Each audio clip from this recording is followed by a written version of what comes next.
Yo le aprecio mucho ahora, de verdad, a la doctora Catalina Gómez, jefa de Política Social de UNICEF, que me haya aceptado esta llamada, porque él ha hablado mucho con el doctor José Antonio González Díez, eh, el tema del cómo ha afectado la pandemia, está afectando a los niños y a las familias, ¿sí? José Antonio habla mucho, nos ha hablado reiteradamente del impacto que tiene en el aspecto emocional que ha tenido, pero la doctora tiene los datos ya de UNICEF y son escalofriantes, escalofriantes. Catalina, ¿cómo está? Muchas gracias. Buenas tardes.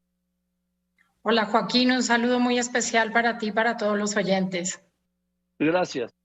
El impacto es terrible, pero ya medido, ¿no, doctora?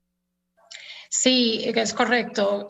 Conjuntamente entre UNICEF y la Universidad Iberoamericana llevamos levantando una encuesta de las afectaciones de la pandemia en hogares con niños y niñas. Y este levantamiento lo hemos hecho periódicamente desde mayo del 2020 y la última recolección de datos la hicimos en octubre del 2021. Las afectaciones a los hogares con niños son múltiples en distintos aspectos, desde la caída del ingreso familiar y las afectaciones que eso conlleva en términos de alimentación, en términos de las tensiones en los hogares y la salud mental, así como todas las afectaciones relacionadas a la educación. Hablaba yo con el doctor José Antonio Lozano Díez del tema del impacto emocional. ¿Cómo se está reflejando en los niños? ¿Qué efecto está teniendo? Doble, sí, el sanitario, el de salud, y luego el de las familias, porque las familias han tenido una disminución en el ingreso, ¿no, doctora?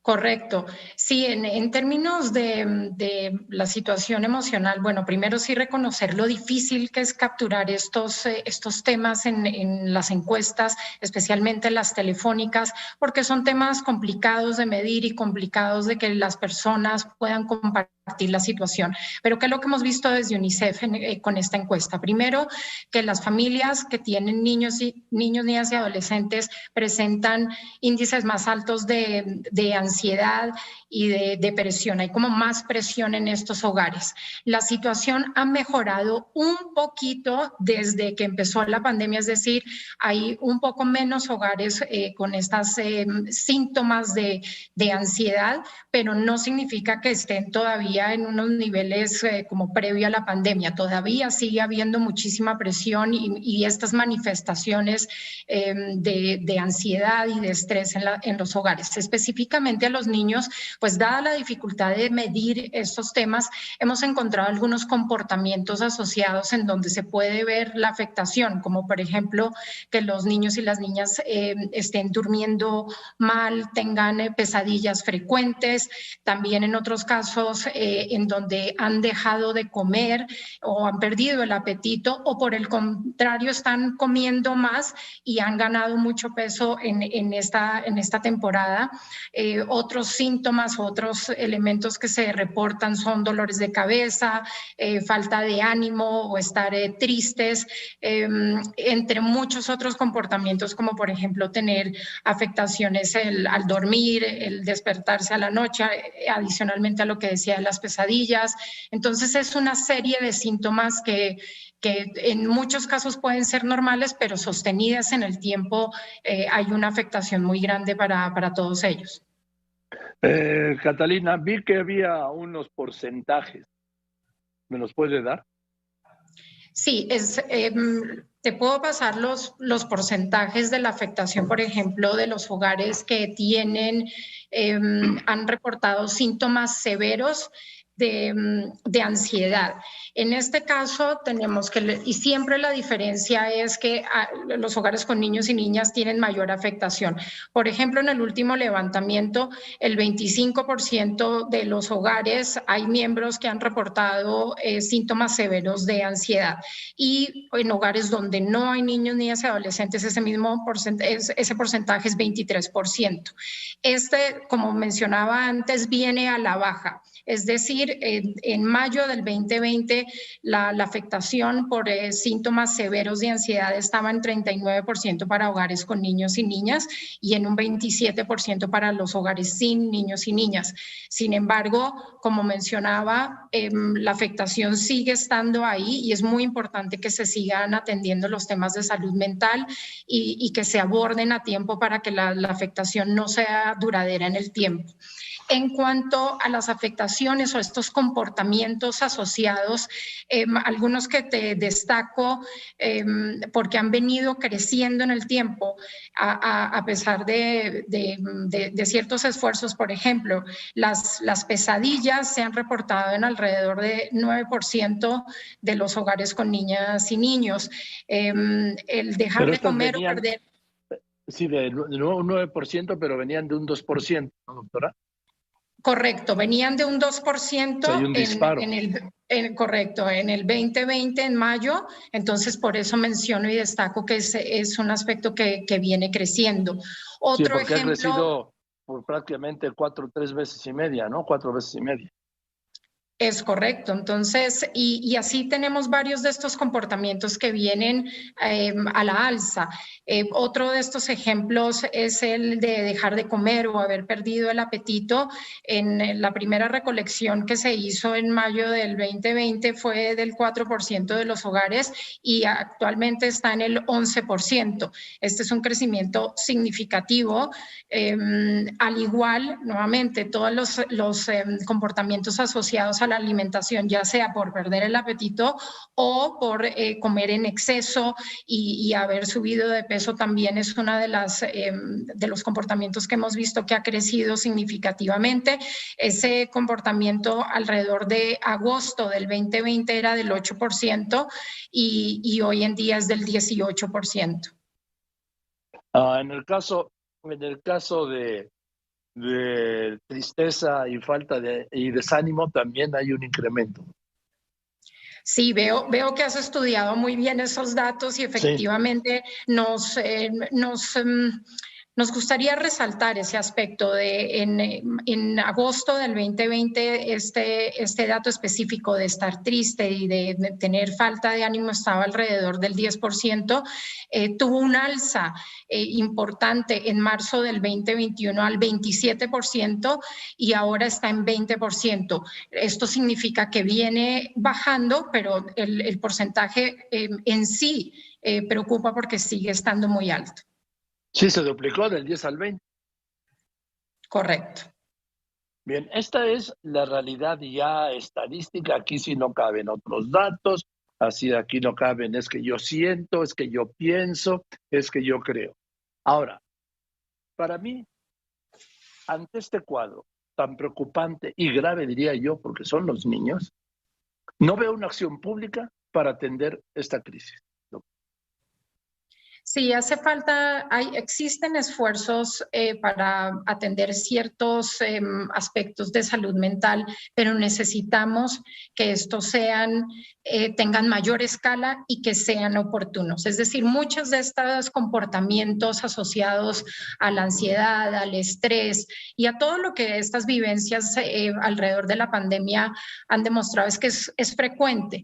Pero en la medida que sean casos recurrentes y que no sean bien atendidos, la afectación va a ser mayor y más duradera. Se requieren entonces acciones preventivas, se requieren acciones a nivel del hogar, de la familia y también en otros entornos. Muy importante, y lo destaco, el entorno escolar, en donde es muy importante equipar y dotar a los docentes y a los maestros con herramientas para manejar estos aspectos de ansiedad y todo lo que ellos puedan ver en los alumnos, en los niños y en las niñas, alertarlo oportunamente a los padres o a las madres o a sus cuidadores para una atención específica. No quiere decir que todo requiera una acción, digamos, con un profesional y demás, pero la importancia, por ejemplo, en donde los padres y las madres hablen con sus hijos, que les enseñen a compartir sobre sus sentimientos, todos estos elementos de poder promover un buen trato en el hogar, aparte de otro tipo de cuidados como el promover la actividad física, de que los niños tengan una buena alimentación, de que puedan dormir y descansar. Todos son elementos que contribuyen a ese bienestar y a esa salud mental, pero se requiere que estas intervenciones del Estado sean a escala y que le lleguen a todo el que lo necesite.